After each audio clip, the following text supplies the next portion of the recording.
2 ഷർട്ടും മുണ്ടൊന്ന് തേച്ചേ. ഞാൻ ചോദിച്ചോ കേട്ടോ, നിങ്ങൾ എവിടെ പോണെന്ന്? തേക്കടി. എവിടെ പോണെന്ന് ചോദിച്ചിട്ട് അത് പറയണില്ലല്ലോ. അതല്ലടി മലയാളത്തിലല്ലേ പറഞ്ഞത് തേക്കടി. നല്ല സൗകര്യമില്ല. ഇംഗ്ലീഷിലല്ലല്ലോ പറഞ്ഞത്, മലയാളത്തിലല്ലേ പറഞ്ഞത്. പറഞ്ഞാൽ നിനക്ക് മനസ്സിലാത്തിന് ഞാൻ എന്ത് ചെയ്യാനാണ്? നിങ്ങൾ എവിടെ പോണ? തേക്കടിന്ന്. ഓ എനിക്ക് കലി കയറണുണ്ട്. നിങ്ങൾ എങ്ങോട്ടെങ്കിലും ഇറങ്ങിപ്പോയി എന്തെങ്കിലും പറ്റിയാ ഞാൻ അറിയുവോ? സ്ഥലം പറയാണ്ട്.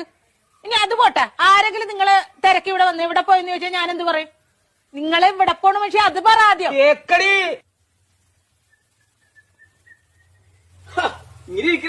റെഡിയായില്ലേ? ഷർട്ടും മുണ്ടും തേക്കാൻ പറഞ്ഞിട്ട് അവള് തേക്കാനല്ല നല്ല സൗകര്യല്ലേ തേക്കാനായിട്ട്.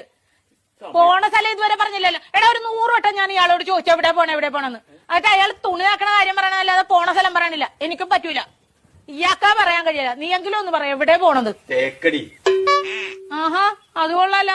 ദേ ഒരു കാര്യം ഞാൻ പറഞ്ഞേക്കെ, എന്റെ കെട്ടിയൻ എന്നെ ഇടിപൊടി എന്ന് വിളിക്കും. എന്ന് വെച്ച് കണ്ടവന്മാര് വീട്ടിൽ കയറി ഒന്ന് ഇടിപൊടി എന്ന് വിളിച്ചിട്ടില്ല, അടിച്ച കാരണം വിളിക്കും.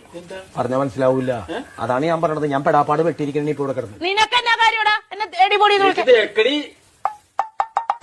ഞാൻ ഒരു വട്ടം പറഞ്ഞു, ഇനി ഞാൻ അടിക്കും, സത്യമായിട്ട് അടിക്കും ഞാൻ. മനസ്സിലായില്ലേ ഇപ്പൊ പറഞ്ഞത്? പിന്നെ പറഞ്ഞാലല്ലേ മനസ്സിലാവുള്ളൂ, പറയണ്ടേ? കോട്ടയം കുമളി വഴി തേക്കടിക്ക് പോണെന്ന് ഞങ്ങ ടൂറ് പോണേണ്. ടൂറ് പോണത് തേക്കടിയുടെ കാര്യമായിരുന്നാ പറഞ്ഞത്.